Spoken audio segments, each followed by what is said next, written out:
Olá, meu nome é Estela Mares Escatena Franco, sou professora do Departamento de História da USP. Começarei agora a minha conferência intitulada As Dimensões Simbólicas e de Poder nas Relações de Gênero, um olhar histórico para o universo da educação física e do esporte.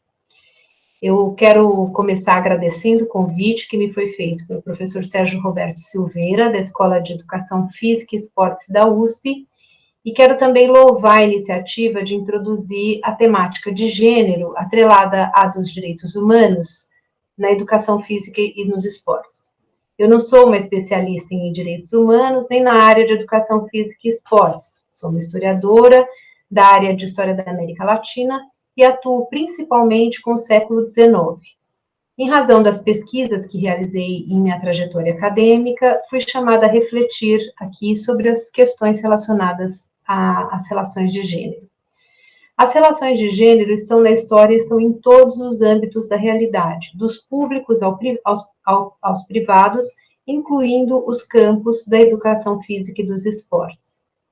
À guisa de introdução, começo essa fala com o insight que me ocorreu conhecendo o caso da corredora sul-africana Caster Semenya, enquanto buscava me inteirar sobre exemplos do que poderíamos considerar desvios no âmbito dos esportes em relação aos direitos humanos. Começo então com a seguinte pergunta: o que une a corredora sul-africana Caster Semenya, nossa contemporânea, à sua conterrânea Saartjie Baartman, que viveu entre finais do século XVIII e início do século XIX? Além de serem sul-africanas, ambas mulheres negras, foram consideradas por autoridades científicas como pessoas com anomalias sexuais. Saartjie, além de ter os glúteos muito avantajados para os padrões da época do Ocidente, tinha também a particularidade de possuir sinos pudores, um alongamento dos lábios vaginais, o que foi visto como uma anormalidade, que, diga-se de passagem, instigava a curiosidade de parte da população branca e dita civilizada da Inglaterra e da França, países onde ela morou. Semenya, a corredora sul-africana, nossa contemporânea, inspirou desconfianças dos comitês avaliadores dos campeonatos dos quais participou por ter alcançado altos desempenhos em competições mundiais. Na França do século XIX, Saartjie teve seu corpo exposto, inclusive a genitália, que relutava em mostrar, para estudo de naturalistas franceses, num momento de avidez das sociedades científicas pela classificação do mundo natural e pela comprovação da superioridade do mundo ocidental. Semenya, 2 séculos depois, foi submetida a testes que apontaram para a existência de quantidade de testosterona mais elevada do que o esperado para uma mulher, revelando sua condição intersexo, o que trouxe consequências para sua participação nos campeonatos. Ela foi impedida momentaneamente de participar de alguns campeonatos e sua participação chegou a ficar condicionada à realização de tratamento que viesse a adequar as taxas hormonais às consideradas normais para o corpo das mulheres. Os detalhes de suas trajetórias e as relações com as questões de gênero podem se abrir ao infinito, mas fico aqui com uma ideia, a de que estes corpos foram compulsoriamente expostos a grupos de doutos tidos como capazes de definir o que está dentro do padrão de normalidade e o que corresponde a uma aberração ou a uma anomalia. Este é um ato que coloca a biologia e a ciência em lugar de destaque. Para além da violência física que carrega, comporta também uma violência simbólica, atravessada por tradicionais relações de poder que empodera homens brancos como os donos do saber e do conhecimento. É deste lugar que partem as análises, as definições e os estritos vereditos sobre as normas e os seus desvios. Não é difícil imaginar que, nesse esquema de tanta rigidez, Sarqui e Semenya serão entendidas como casos de desajuste, apreciados como curiosidade bizarra ou como sujeitos à correção. Trago esses casos à tona, pois eles revelam dimensões simbólicas e de poder nas relações de gênero, sobre as quais me concentrarei enquanto tento abordar, ao longo desta apresentação, alguns outros exemplos flagrantes nos esportes e na educação física, que aparentemente ferem a integridade de seres humanos. Falar sobre dominações simbólicas e de poder nas relações de gênero implica pensar em representações. Trata-se de um conceito aplicado ao âmbito da produção do conhecimento histórico, por meio do qual se busca entender como as sociedades humanas projetam visões e imagens sobre diversas situações e grupos de pessoas, julgando e definindo padrões de normalidade. Esses padrões serão entendidos como representações hegemônicas por grande parte da população, e em um determinado contexto específico, o que não significa que outras formas alternativas de comportamento não tenham existido. Mas, ao serem os padrões dominantes afirmados como válidos e referenciais, eles quase que se estabelecem imaginariamente como um sinônimo da realidade, excluindo aqueles que não se adequam e os entendendo como anomalias. No lugar de enxergarmos uma realidade plural, composta de uma diversidade de padrões de comportamento que ora convivem, ora se chocam, passamos a ver a realidade por um filtro que postula que ela tem um padrão único, o padrão de normalidade, desprezando, execrando ou tentando arrumar aquilo que não se encaixa. Isto porque as representações, apesar de não se confundirem com a realidade, interferem na forma como a realidade é produzida. Elas influenciam nas formas de agir e pensar, colaborando para estabelecer a ideia de que há um padrão que deve corresponder à realidade. O historiador Roger Chartier é um dos autores que teorizam a respeito do conceito de representação em história, como o fez em seu livro O Mundo Cultural entre Práticas e Representações e em vários outros textos. Ele também se voltou de forma mais episódica para as questões de gênero, atrelando-a às dimensões simbólicas representacionais que carregam. No texto intitulado Diferença entre os Sexos e Dominação Simbólica, escrito em 1993, Chartier mostra como na Idade Moderna, isto é, do século XVI em diante, até o século XVIII, a violência física como um padrão começou paulatinamente no Ocidente a ceder lugar a uma sociedade que chamamos de civilizada. Uma sociedade na qual os comportamentos foram sendo historicamente depurados e controlados. Nisso, o historiador se baseava no trabalho de Norbert Elias, em seu clássico livro intitulado O Processo Civilizador. As mulheres, paulatinamente, foram sendo atribuídas qualidades que se aproximavam da ideia de fragilidade, delicadeza e intimismo. Podemos acrescentar a isso a reflexão de que no século XVIII, a partir do século XVIII, e mais particularmente do XIX, a chamada Era Vitoriana, junto com a separação entre os âmbitos do público e do privado, pretendeu-se uma correlata inscrição do homem no público e da mulher no privado. Ao homem, a política, à mulher, a casa. Esta representação foi tão hegemonicamente calcada que assinalou-se que a separação entre os sexos estava pautada na própria natureza. O sexo feminino é biologicamente fraco. este foi o postulado. O comportamento de fragilidade era, então, visto como necessariamente correspondente ao dado biológico. Trata-se daquilo que costumamos chamar de determinismo biológico, ou, como tem se insistido mais contemporaneamente, essencialismo biológico. É como se um comportamento cultural tivesse origem e correspondência direta na natureza. E estando calcado na natureza, que se entendia como sendo uma medida fixa e não volátil, como a cultura, quem poderia mudar? Qualquer discurso contrário poderia parecer como uma agressão de lesa autoridade. Mas, para voltar a Chartier, essa inculcação de que as mulheres são necessariamente frágeis, indefesas, delicadas, maternais, cuidadoras, é uma representação que se tornou hegemônica, isto é, foi histórica, cultural e linguisticamente construída. Segundo Chartier, pensar que essa diferença se estabelece como uma violência simbólica, num contexto histórico específico, como o da modernidade, ajuda a compreender que ela, a diferença, não é, nas palavras do autor, uma diferença natural, radical, irredutível, universal.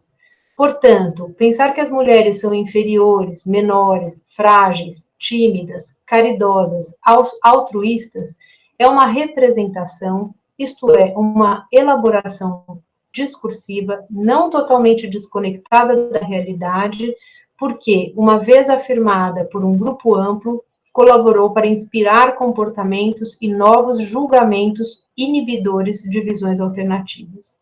As representações da feminilidade associadas ao culto à domesticidade também geraram oportunidade para que os homens se projetassem em campos tidos como os mais prestigiados na esfera pública e que se colocassem como superiores às mulheres, o que mostra que as representações foram atravessadas pelas relações de poder.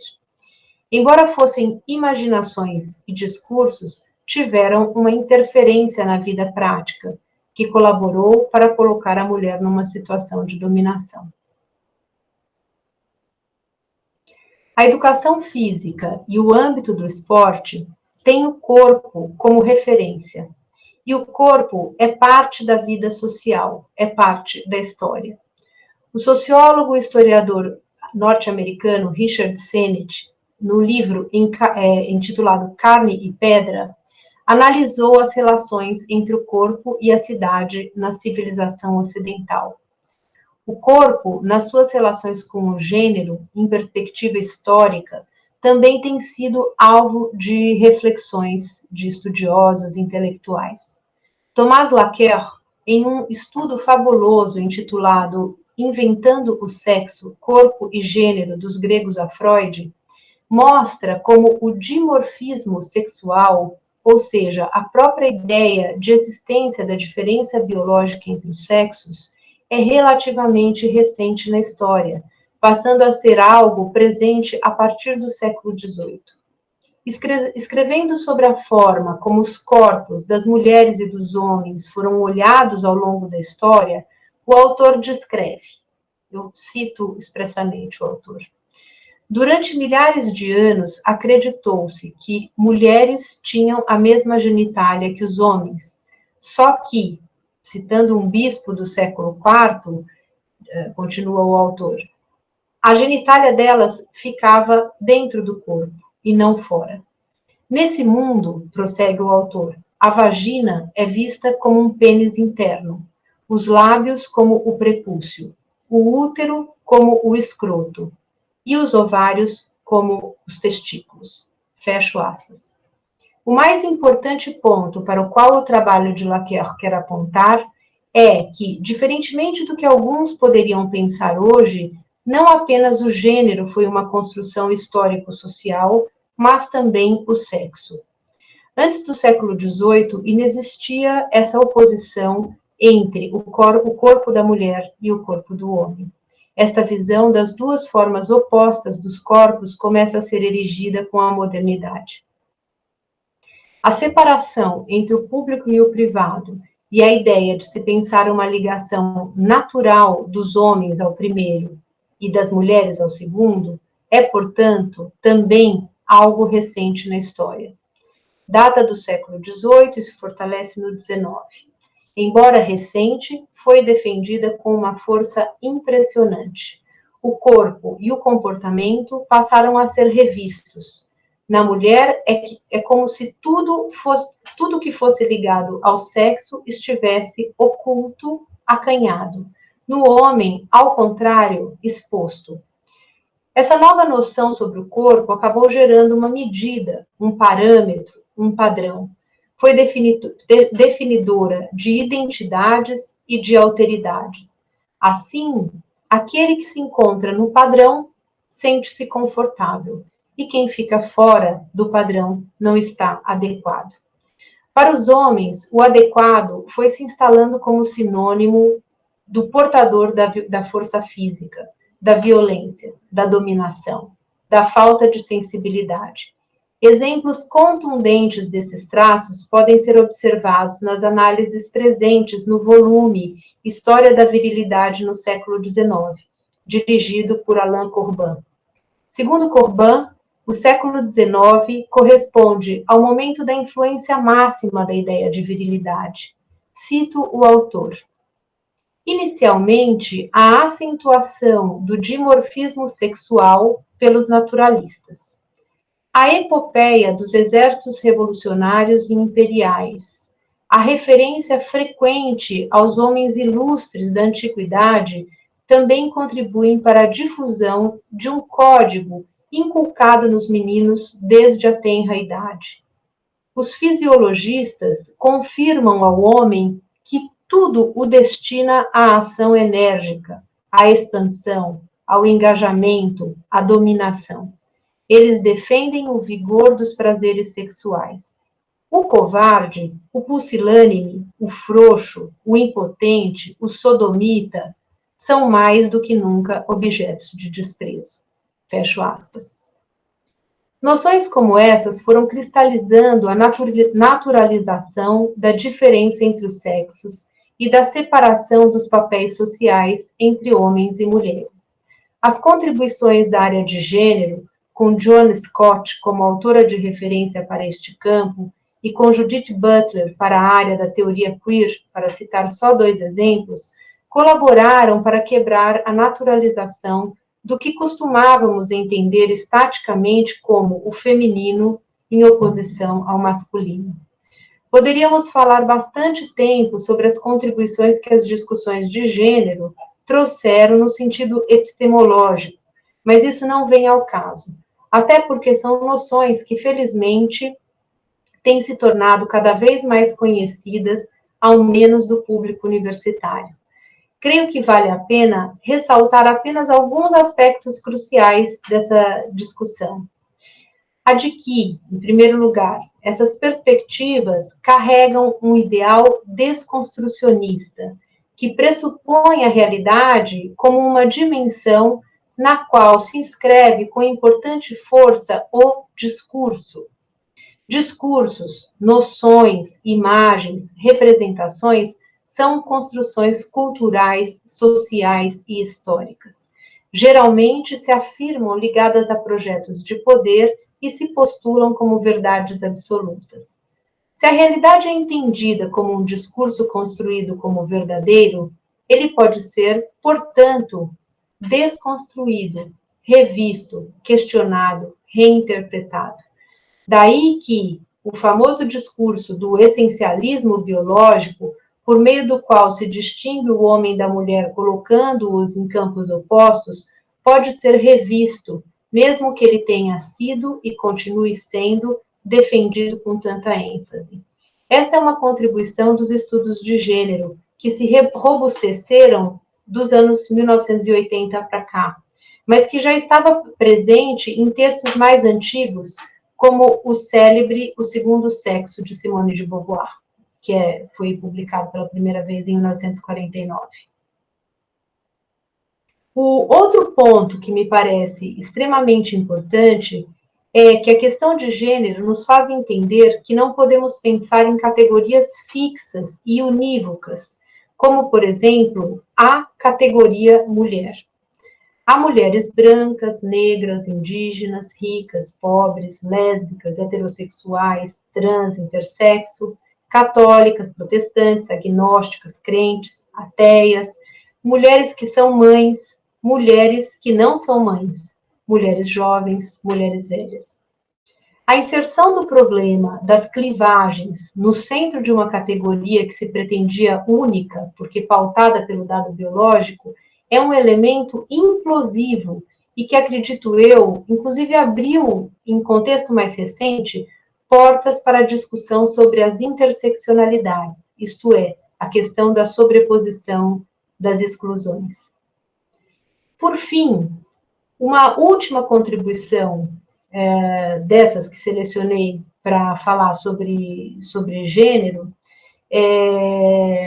e é uma observação que nem sempre é muito observada, é a seguinte: na medida em que o dado biológico, o físico, o natural, pressupostos supostamente imutáveis e universais, não é tomado como única referência para pautar as formas de compreensão sobre o sexo e o gênero, entende-se que as noções que foram construídas sobre o sexo e o gênero foram construtos históricos, mutáveis e dinâmicos. Assim, o que se compreende por mulher, por homem, a relação entre eles, o corpo, tudo, é fruto de uma construção histórica. Não é, portanto, universal nem atemporal. O ser mulher ou o ser homem, da forma como se entende homem e mulher, é uma condição, portanto, contingente. Depende do que se entendia por isso dentro de um determinado espaço e nos limites de um determinado tempo, ou seja, dentro de um determinado regime de historicidade.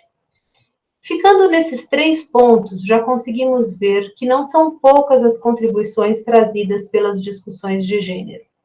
Mas voltemos à questão das relações entre corpo, gênero, educação física e esportes, que é o que nos traz aqui.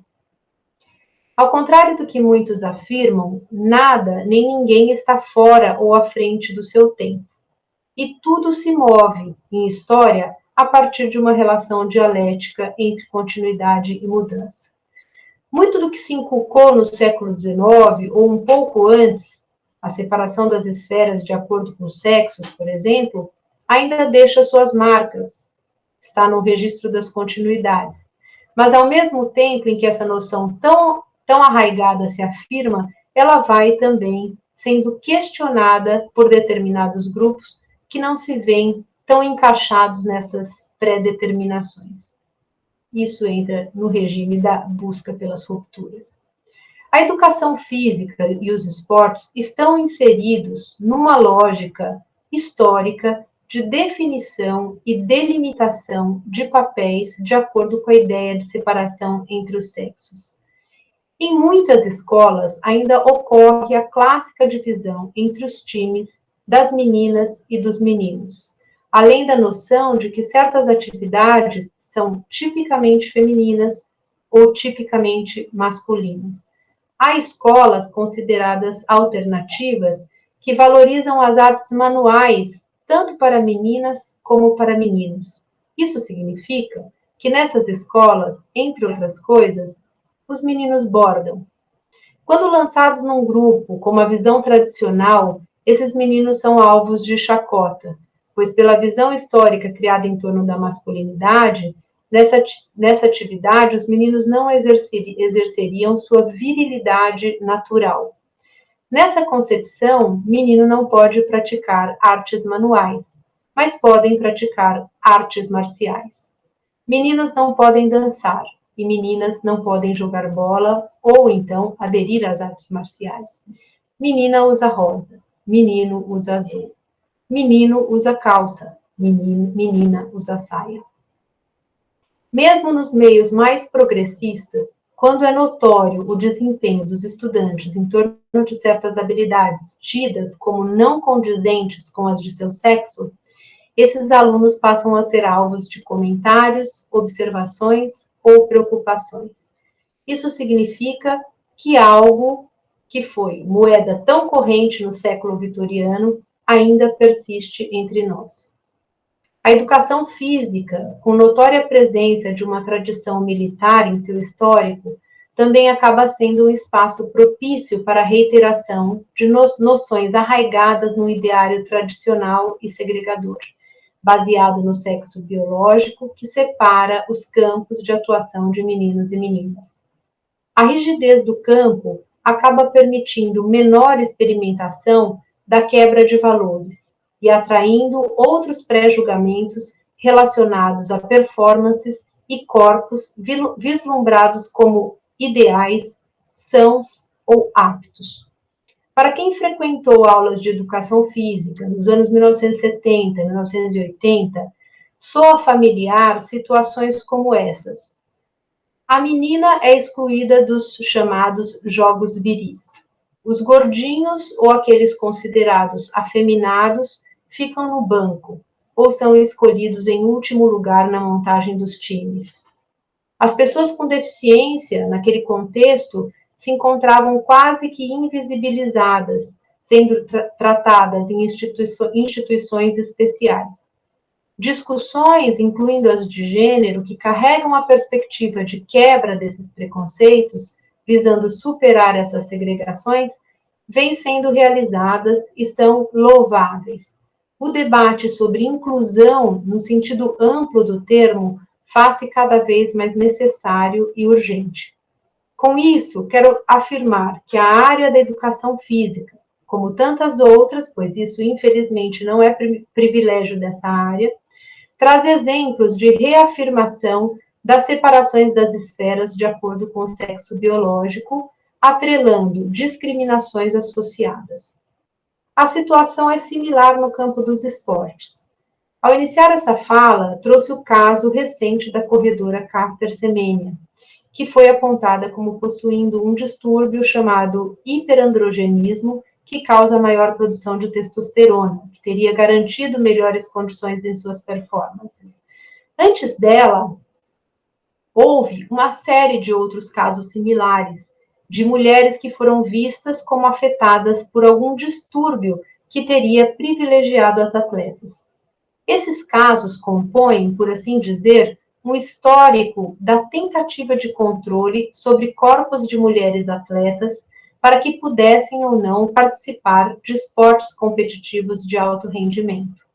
Não cabe aqui elencar todos esses casos, mas vale apontar que ao longo desse histórico percebemos situações em que, primeiro, atletas com corpos dissonantes sofrem com as padronizações que pautam as regras nos campeonatos, havendo uma forte dose de discriminação em relação a elas por não corresponderem ao que se entende como normal. E, em segundo lugar, há um estímulo à competição entre as próprias mulheres, visando a exclusão das concorrentes. Impressiona a história de Stella Walsh, polonesa naturalizada norte-americana, medalhista dos Jogos Olímpicos de Verão de 1932, que tentou impedir a vitória de sua adversária, a norte-americana Helen Stephens, nas Olimpíadas de Berlim de 1936, levantando a lebre com o apoio da imprensa polonesa, ela era polonesa originalmente, a Stella Walsh, de que a velocista norte-americana sua concorrente seria homem. Submetida a teste, Stephens foi declarada mulher e manteve o título. Ironia do destino, em 1980, aos 69 anos, a, entre aspas, acusadora Stella Walsh foi morta num latrocínio e sua autópsia indicou que ela era intersexo.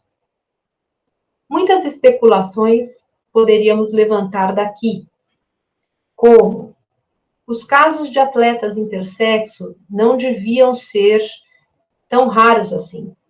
A própria Stella Walsh, poderíamos cogitar, não é? A própria Stella Walsh partia da consciência de sua condição para tentar interpelar a adversária, ou então, situações como essas deviam ser conhecidas para além das quatro paredes em que viviam as próprias protagonistas dessa condição. Não vem ao caso aqui aprofundar em nenhum desses exercícios de imaginação, são meras especulações. O que gostaria de comentar é que o caso flagra de forma gritante aquilo que poderíamos chamar de falta de irmandade inata no interior do gênero. Há um conflito entre nações por trás dessas disputas. São mulheres que representam diferentes países. Tanto que a imprensa polonesa apoiou Stella Walsh na empreitada. Assim, a categoria mulher, aqui, está atravessada por outra clivagem identitária, a do nacional. Elas não eram simplesmente mulheres, mas eram mulheres representando nações. Além disso, é evidente, nesse caso, a presença daquilo que mais popularmente poderíamos chamar de falta de sororidade, um neologismo contemporâneo, né? Que seria uma intrínseca relação de apoio solidário entre mulheres. Aqui é evidente, flagrante, a falta da sororidade, o que certamente foi instigado pelo tradicional ambiente de competitividade que preside esse universo dos campeonatos dos esportes de alto rendimento. Universos de extrema competitividade tendem a esgarçar as redes solidárias. Nesse sentido, Nancy Fraser tem razão de alertar para as ressalvas que se deve fazer em relação à noção de empoderamento feminino quando ela é apropriada por executivos de elevadas posições em empresas capitalistas altamente competitivas. A competição acirrada instiga a discórdia e não a união entre pessoas ou grupos, como o de mulheres, por exemplo. Atentaria, então, contra o próprio feminismo, que pregou e prega esse vínculo solidário entre mulheres expostas a um padrão de dominação. Outro ponto digno de nota é que o material que reporta os casos de atletas em condições intersexo indica que fulana ou beltrana foi, entre aspas, acusada de ser homem. Isso mostra que não só os comitês olímpicos, mas a própria sociedade, representada aqui na imprensa, é refratária às situações em que o gênero não binário coloca-se em evidência. Isso porque, a despeito da resistência dos movimentos feminista e LGBT, vivemos ainda fortemente mergulhados num regime de historicidade fundado na modernidade que separou biologicamente e de forma essencialista o homem da mulher, o sexo masculino do feminino, estabelecendo essa separação como uma verdade. Assim, quando alguém não corresponde a esse padrão, ele deve ser acusado de estar fora dele. A escola e o tablado, ou a pista de corrida, não estão separados da sociedade. Ao contrário, são centros nervosos de produção e reprodução de representações sobre a divisão dos sexos, fundamentada no essencialismo biológico, bem de acordo com a ordem instaurada na modernidade. É justamente aí que as representações sobre, por exemplo, o homem másculo e dominante e a mulher frágil e indefesa tentarão se estabelecer como uma norma. Quando experiências dissonantes despontam nesse universo, seus autores têm de ser reprimidos, adequados, enquadrados, seja pelos caminhos simbólicos, com a mobilização de preconceitos, de julgamentos, do reforço dos estereótipos, do bullying, seja pela coação e pela violência, não raro, lançando-se mão dos artifícios da ciência. A vasculhagem do corpo nu de Sarki Bartman pela comunidade francesa do século XIX, comunidade científica francesa do século XIX, e os testes aos quais foram expostos os corpos de todas as atletas acusadas de serem intersexo nos séculos 20 e 21, dos anos de 1930 para cá, são atos de uma violência institucionalizada que atropela os direitos humanos. Os movimentos feminista e LGBT, que se robusteceram com a abertura do campo de gênero, têm uma responsabilidade muito grande na desestabilização das normas segregacionistas que foram afirmadas socialmente como naturais, quando na verdade foram pautadas em códigos morais e em relações assimétricas de poder entre diferentes grupos em interação na sociedade. Todas as conquistas nesse campo devem ser reconhecidas e valorizadas, pois elas são fruto de um engajamento social e não um presente dado pelas instituições. Da mesma maneira, todos os direitos adquiridos, incluindo os de proteção aos seres humanos, devem ser vigiados para que não sejam retirados. As manifestações de engajamento em prol dos direitos das minorias, e aqui estamos tratando das minorias no campo de gênero, como mulheres, sobretudo minorias étnicas e despossuídas, de pessoas trans e homossexuais, se expandiram nas últimas décadas, mas ainda são forças de resistência a um discurso e a uma prática discriminatórios muito arraigados historicamente na sociedade.